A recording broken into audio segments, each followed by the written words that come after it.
Lalu apa rahasia yang disampaikan oleh Rasulullah? Jika jasad kalian diharamkan masuk ke dalam neraka nanti, yang pertama kata Rasulullah, hayyinun. Apa itu hayyin? Orang yang hatinya selalu tenang dan menenangkan. Dalam berbagai macam hal, dia menyikapi segala sesuatu dengan tenang. Dia mampu menata hatinya dengan baik, tidak mudah marah-marah, tidak mudah emosional. Di saat ujian dan cobaan itu datang kepada dia, maka dia mampu menata hatinya dan mampu mengendalikan hawa nafsunya. Ini karakteristik orang-orang yang tenang. Ini mungkin bisa dikatakan sifat lain dari orang yang sabar. Wabasyiris sabirin alladzina idza asabathum musibah qalu inna lillahi wa inna ilaihi raji'un. Orang yang selalu berserah diri kepada Allah setiap menghadapi ujian dari Allah. Dia yakin ini semua datang dari Allah, makanya dia tenang. Tidak mungkin Allah mencelakakan hambanya. La yukallifullahu nafsan illa wus'aha. Allah tidak akan mungkin menurunkan musibah kepada hambanya. Tidak mungkin menurunkan ujian kepada hambanya di luar kadar kemampuan hambanya untuk memikul ujian yang Allah berikan. Mustahil Allah memberikan ujian kepada kita sebagaimana Allah memberikan ujian kepada para nabi dan rasul. Dan sebaliknya nggak mungkin Allah memberikan ujian kepada para nabi, para aulia sebagaimana Allah memberikan ujian kepada rakyat biasa. Semakin tinggi derajat seseorang, maka akan semakin tinggi pula tingkat ujian yang Allah berikan kepada kita. Maka tidak akan mungkin Allah memberikan ujian kepada manusia kalau manusia itu nggak sanggup untuk memikul ujian dari Allah.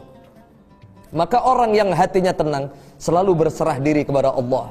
Ini semua musibah dan cobaan datang dari Allah dan pasti akan kembali pula kepada Allah Subhanahu wa taala.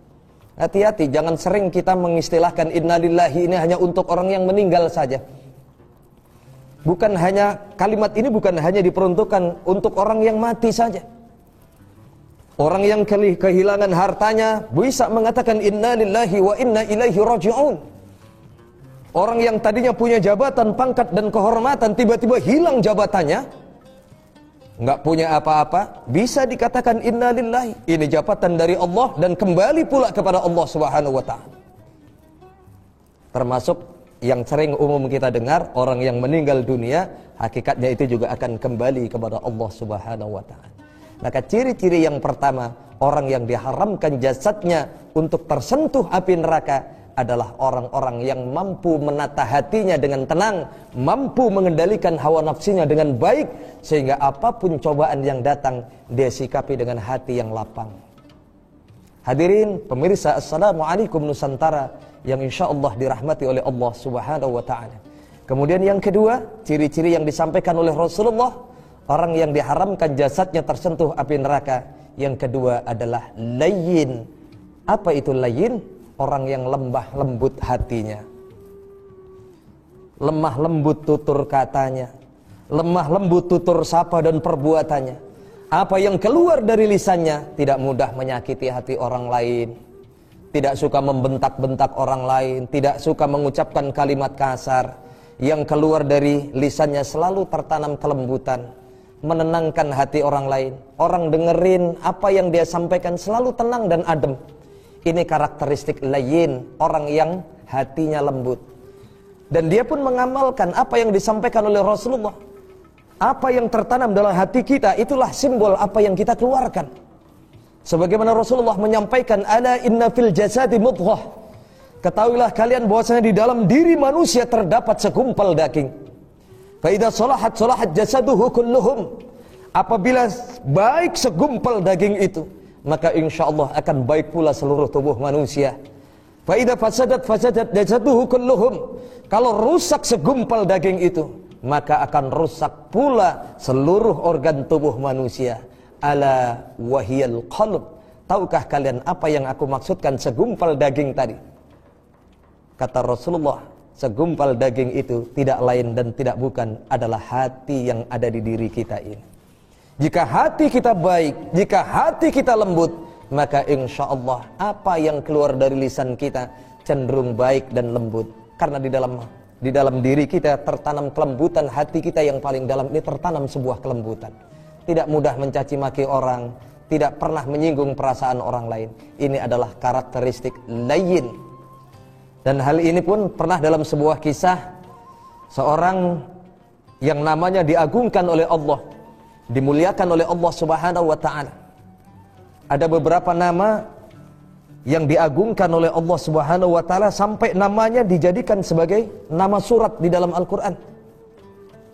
Ada seorang perempuan yang namanya dimuliakan oleh Allah menjadi surat di dalam Al-Quran. Beliau adalah Siti Maryam, dijadikan surah Maryam. Ada lagi seseorang yang dimuliakan oleh Allah, namanya dijadikan surah di dalam Al-Quran. Beliau adalah Luqmanul Hakim. Apa kehebatan Luqmanul Hakim ini sampai-sampai Allah memuliakan, sampai namanya diukir di dalam Al-Quran menjadi sebuah surah.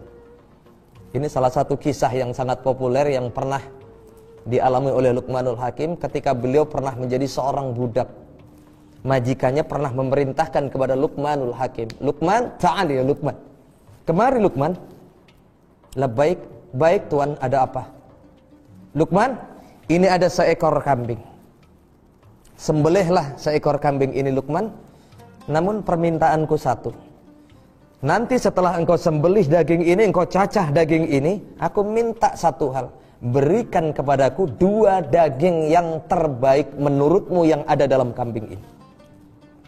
Baik tuan, saya akan sembelih kambing ini dan aku akan berikan 2 daging yang terbaik sesuai dengan keinginan. Disembelihlah kambing ini oleh Luqmanul Hakim, yang kemudian dipilih 2 daging yang terbaik yang ada dalam organ tubuh kambing ini. Kemudian dipilihlah 2 daging permintaan majikannya ini, diberikan kepada majikannya, yang tidak lain 2 daging ini adalah lidah dan hati. Oh, ini menurutmu Luqman daging yang terbaik? Iya tuan. Tidak lama waktu berselang, hari berganti, majikannya ini kembali memerintahkan kepada Luqmanul Hakim, Luqman, ini ada 1 ekor kambing lagi. Sembelih Luqman. Kali ini aku minta tolong berikan daging yang terburuk menurutmu yang ada dalam kambing ini. Oh begitu tuan. Baik, akan aku sembelih dan aku berikan daging yang terburuk sesuai dengan keinginanmu. Disembelihlah seekor kambing ini dan kemudian dicacah, dipisahkan daging-dagingnya oleh Luqmanul Hakim. Diberikan 2 daging yang terburuk menurut Luqman, diberikan kepada majikannya. Apa yang diberikan oleh Luqmanul Hakim yang kedua ini? Ternyata masih sama dengan yang pertama. Luqmanul Hakim memberikan daging hati dan daging lidah. Hal inilah yang membuat majikannya bertanya kepada Luqman, Luqman, kenapa engkau memberikan 2 daging yang sama dengan 2 permintaan yang berbeda? Apa jawaban Luqmanul Hakim? Tuan, 2 organ tubuh yang aku berikan kepada engkau ini adalah simbol pelajaran untuk kita semua. Selamat tidaknya hidup kita ini ditentukan dari 2 organ tubuh ini. Jika hati kita baik, maka insya Allah apa yang keluar dari lisan kita pun akan baik.